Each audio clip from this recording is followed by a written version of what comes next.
Voici des pièces qui ont traversé les siècles, des dentelles uniques qui témoignent de la grande histoire. Pays-Bas, Italie, Slovénie, cela fait 20 ans que Nadine et Michel exposent en région centre pour partager et transmettre leur passion. Ces pièces appartiennent à des collectionneurs, plus quelques-unes qui appartiennent à l'association. On les trouve chez des antiquaires en général ou chez des particuliers qui veulent se débarrasser de choses qui ne leur servent plus et qui, à leurs yeux, sont précieuses mais enfermées au grenier. Donc nous, on les remet évidemment à la lumière. La dentelle, un produit de luxe réservé en grande partie à la noblesse. Des heures de travail à la main pour parvenir à un résultat aussi complexe que subtil.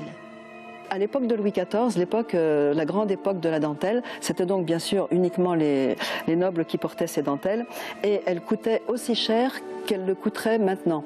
Et un pamphlétiste, Scarron, a écrit « J'ai mis à mon col ce matin cette être folle, 4 arpents de vigne et 3 moulins ». Il voulait dire qu'il avait mis un col à rabat et des manchettes en point à l'aiguille ou en dentelle au fuseau. Donc à notre époque, les prix seraient identiques, mais c'est notre culture qui fait que nous ne sommes plus attirés vers la dentelle, ce qui est dommage. Voici une barbe, une pièce de dentelle qui jusqu'à la fin du 19e siècle se posait sur les cheveux avant d'être coiffée, ou pouvait orner la coiffure.